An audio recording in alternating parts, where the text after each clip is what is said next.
Hi, everybody. Welcome to a new week, a new edition of the Houston Sports Weekly podcast, our weekly podcast on KPRC 2+, click2houston.com. We are approaching 1 year of these weekly podcasts, talking all things H-Town sports. We have had a great time doing that each and every week. We've really appreciated the loyal following, the growth of the podcast as well.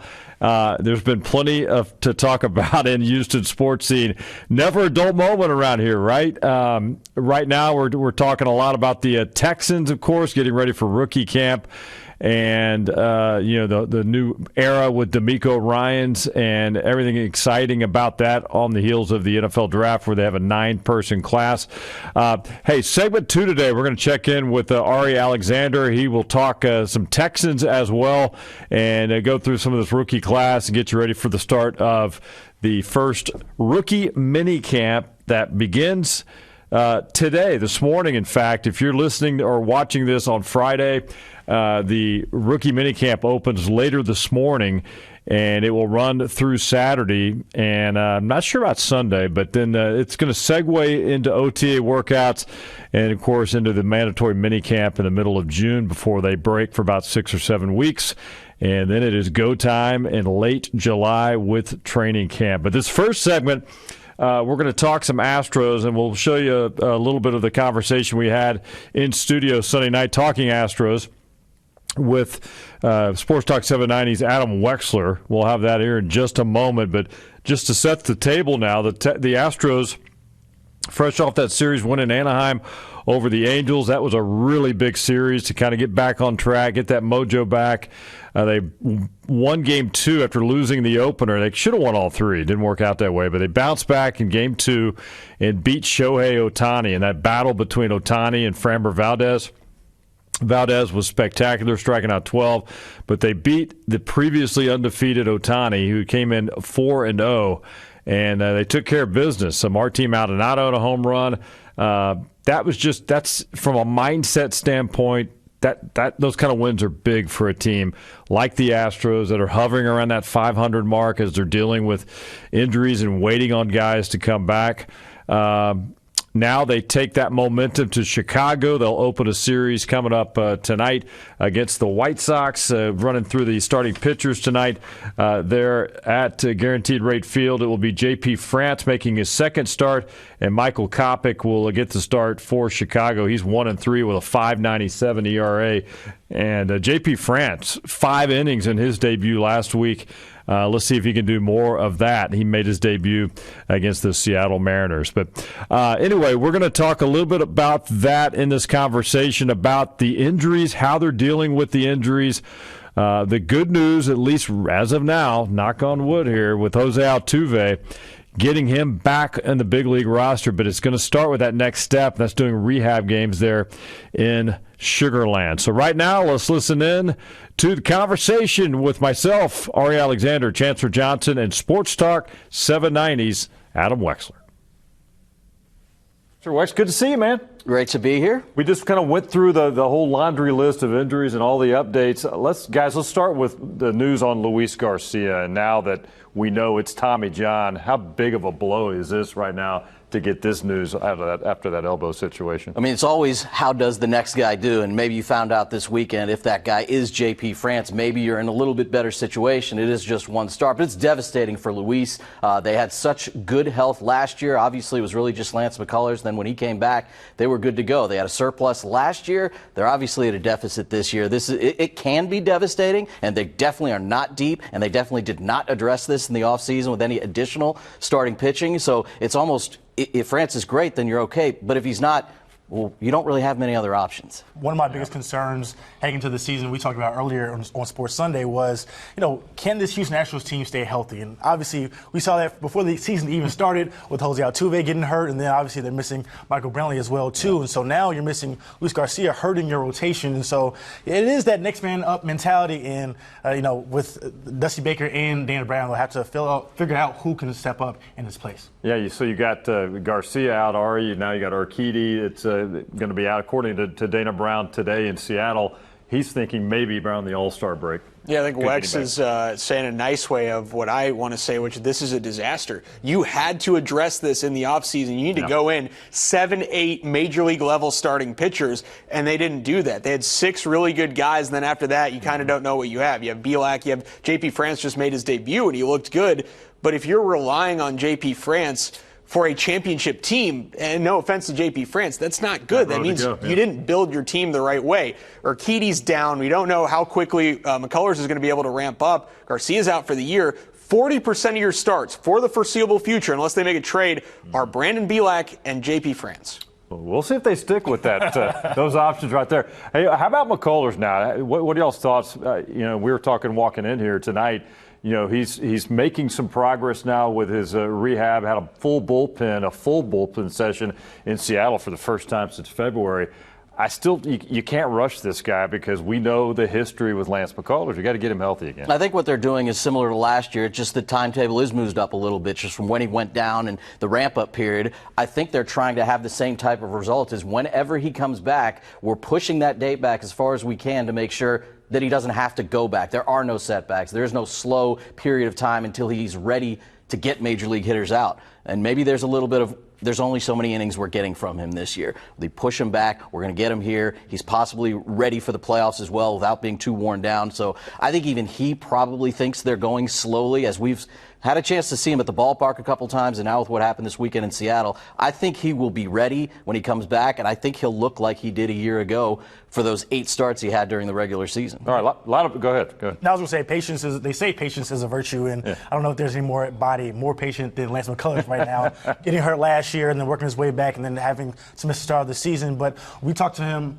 about a couple of weeks ago, and he said that he's aiming towards late May, early June potentially to start throwing with the Space Cowboys here really soon. All right, so we actually had some good news from Seattle today. Dana Brown also talking about Chas McCormick and Michael Brantley. Ari, I'll start with you. Looks like they're going to join the club in Anaheim.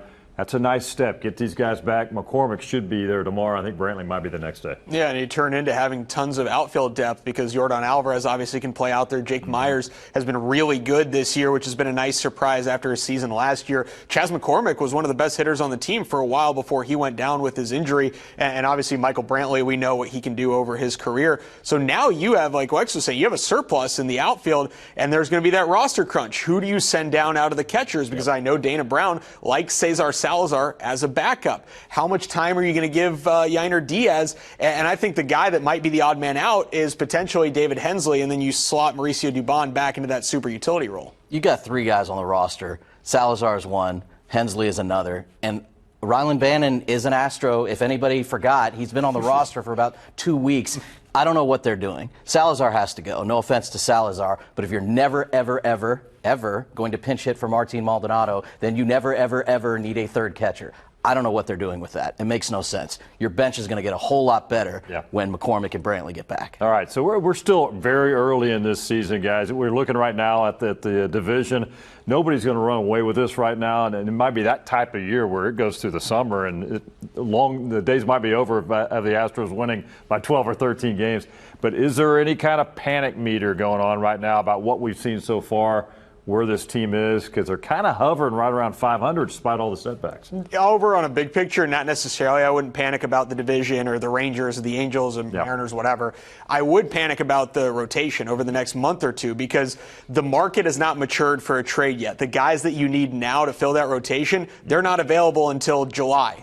And so you're going to have to survive for a month with a lot of pitchers that you're not necessarily wanting those innings from them and against big-time major league hitters. Brandon Bielak went out today, gave up 10 hits in 4 2/3. You can't have that if you have championship aspirations. I wouldn't hit the panic button yet, especially not until they get Jose Altuve and Michael Brantley back and we see how they look in the lineup. But obviously the injuries is a cause for concern. Their depth in their starting rotation is a cause for concern. But I think, once those guys get back, we'll get to see a full picture of this Astros team. Yeah, while this division is clearly much, much better, if we forget Oakland's in the division, nobody's going to run away with it. The team the Astros played this weekend, Seattle, is the only one that I think has a chance to really put something together and maybe make it hard for the Astros to catch them. And what Ari's talking about spills over into the three guys that aren't hurt. You've got to be careful with Javier and obviously Framber Valdez and Hunter Brown. You can't expect them to give you 7+ every single time out there. And this is the strain of that pressure. You got to make sure you're concerned about that. And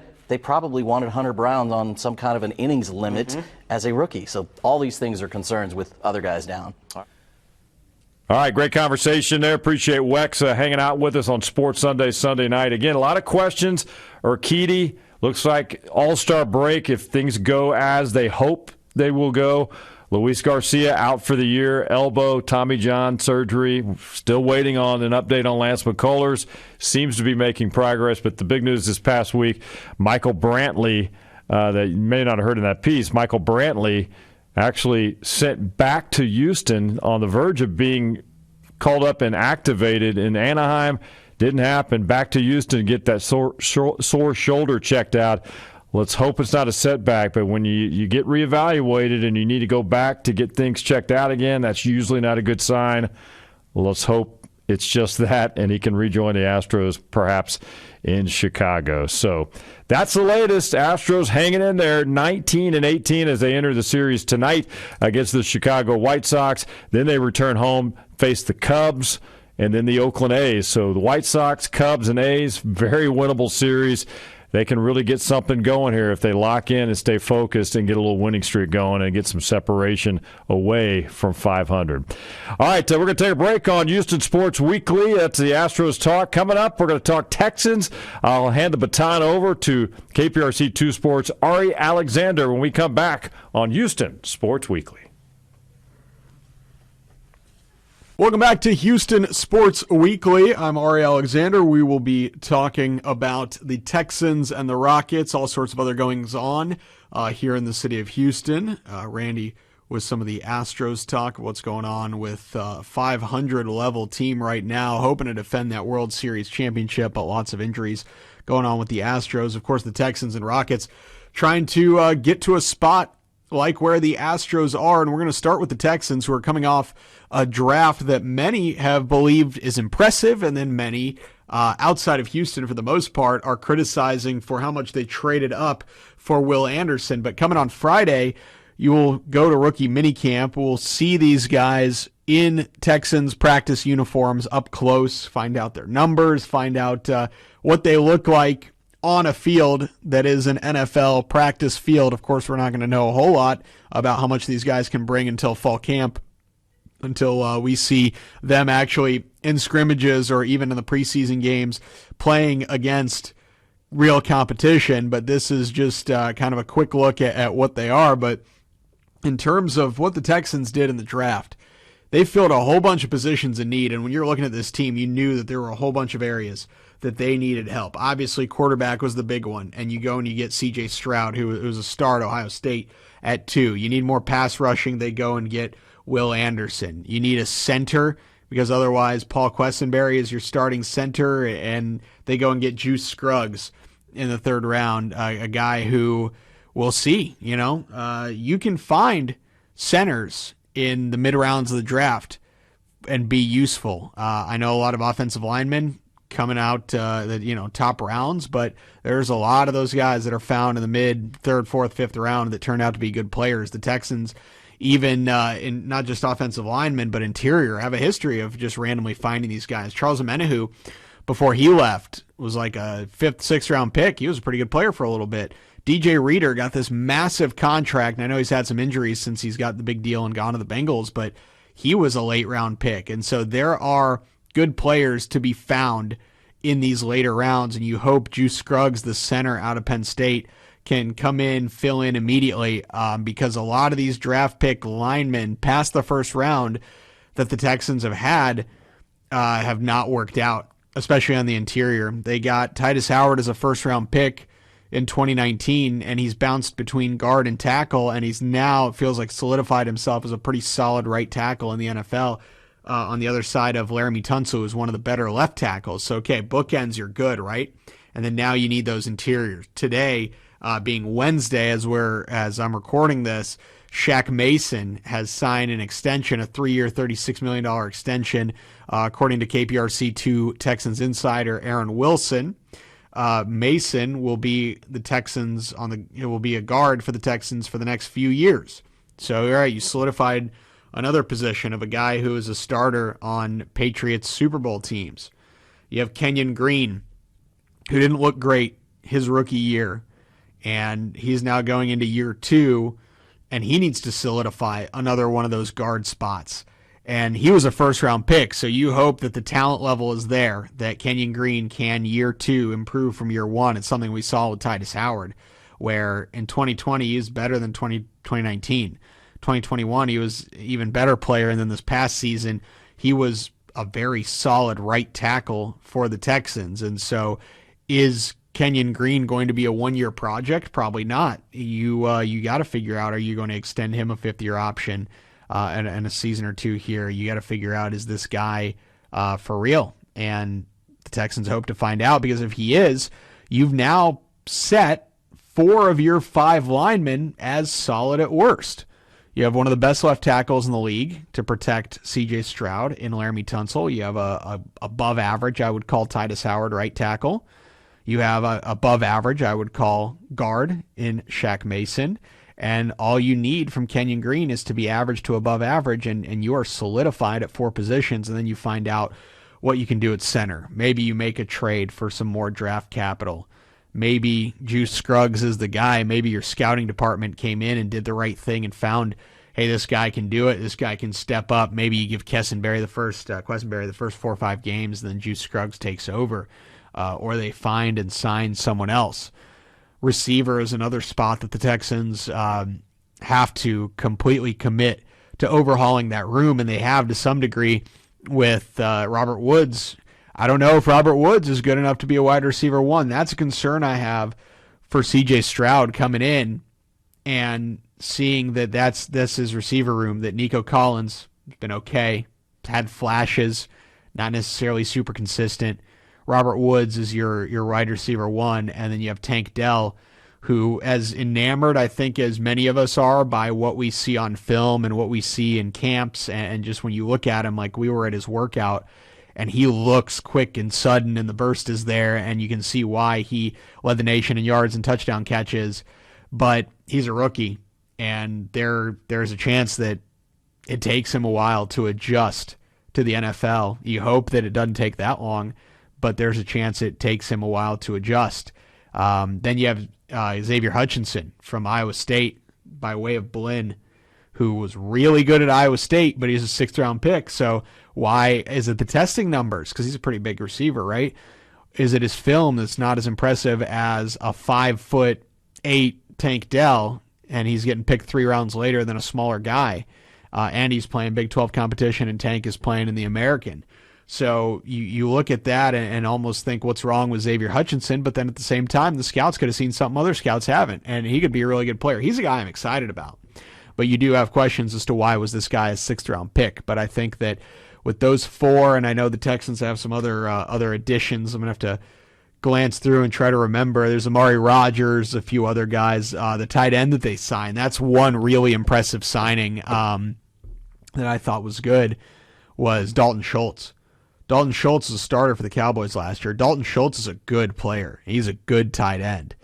And he's going to be the Texans' starting tight end, and I think he's a guy that C.J. Stroud is going to rely on a lot early in the season as he starts to develop that chemistry with Robert Woods, with Tank Dell, with Nico Collins, and some of the other receivers that they have. But I think Dalton Schultz is day one going to be a guy who can come in and get targets. So for all the fantasy people out there, go after Dalton Schultz, man. There is nobody better for a rookie quarterback than a solid pass-catching tight end, and that's exactly what Dalton Schultz is. He's a guy that I'm looking at to come in and be very productive for the Texans early on. And then on the defensive end, Jimmy Ward talked last week, the press conference he had, and first of all, Jimmy is incredibly personable.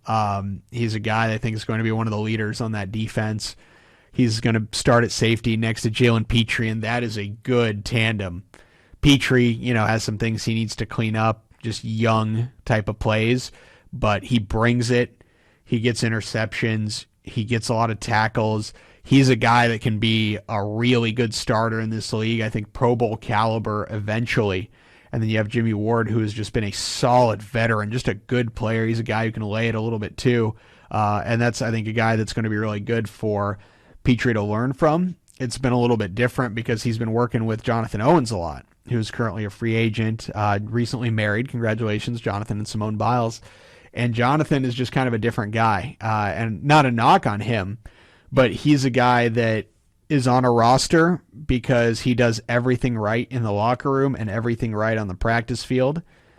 He's a special teams guy. He does as best as he can on defense for his size. He's an undrafted guy out of a small college, and he came in and was a really solid addition to the Texans defense last year.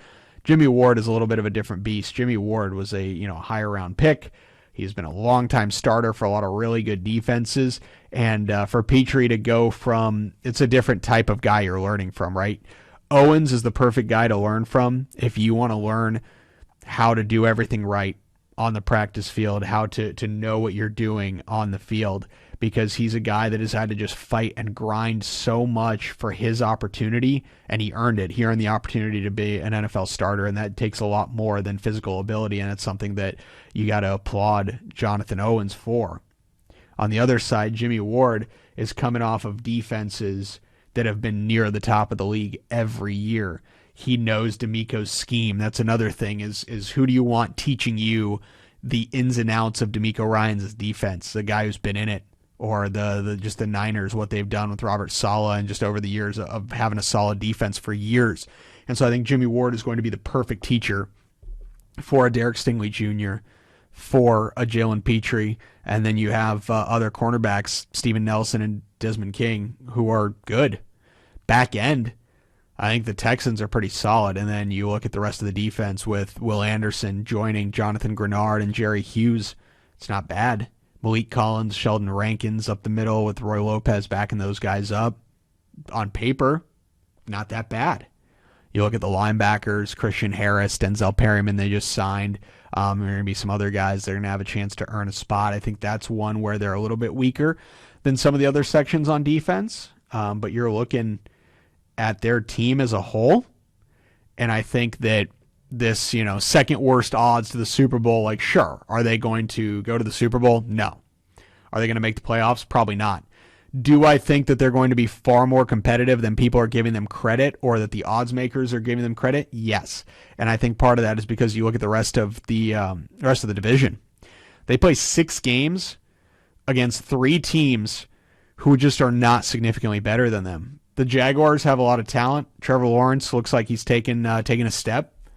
You can split those games. I think they're beatable. You can beat the Jaguars 1 out of 2. You can win that home game.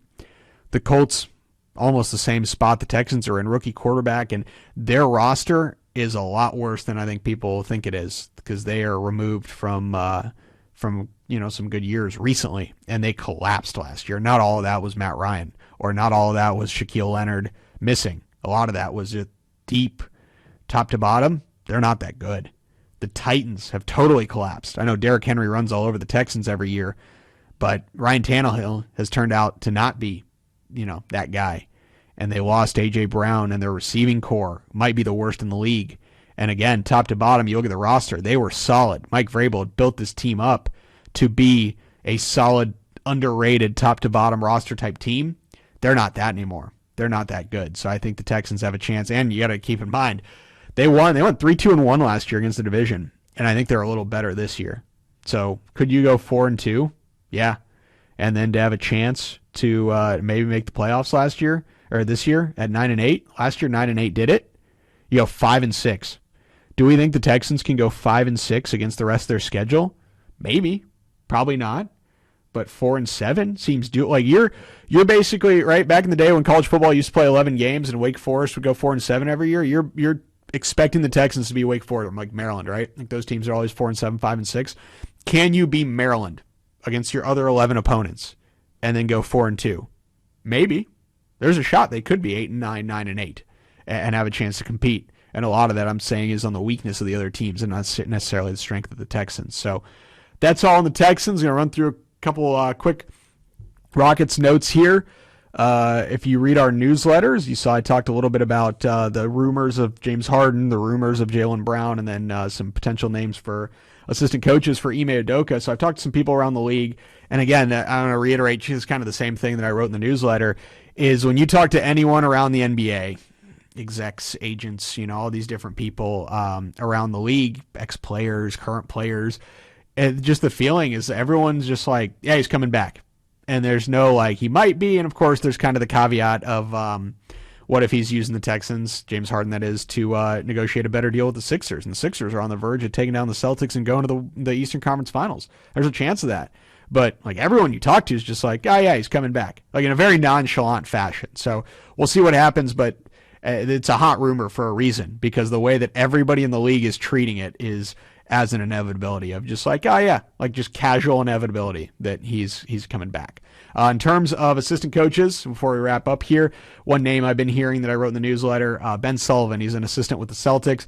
Really interesting background of he was a guy that knew Ime Udoka from way back in the day. They're both from Portland. And when Udoka was in the Spurs, he suggested Ben Sullivan to be the video coordinator. And Popovich and the rest of the Spurs brass listened, and that's how he came up. So Udoka was like, he vouched for this guy and said, hey, I want this guy in the video room. And they said, okay, we trust you. Sure. They put him in the video room, and then they've kind of grown together. And when Udoka became head coach of the Celtics last season, he brought Ben Sullivan with him. And so Sullivan is still on staff with the Celtics. The Celtics are obviously very good, and there could be money involved. There could be wanting to play a little about, for a little bit more of a contender over your personal relationships. But I will say, in the NBA, in sports, those close personal relationships matter. Ben Sullivan is a name to watch for one of the potential guys for the Rockets as an assistant coach. So we'll wrap it up here on Houston Sports Weekly, the back section, as you heard in the front section, Randy talking about the Astros. And so we've got some exciting stuff ahead. Rookie minicamp for the Texans. We've got the Rockets. We'll see what they do or who they look after with the draft lottery coming up next week. We'll find out. You're praying for Victor as Tillman Fertitta was with Frank down in Galveston. We'll find out if those prayers will be answered. Hope they are.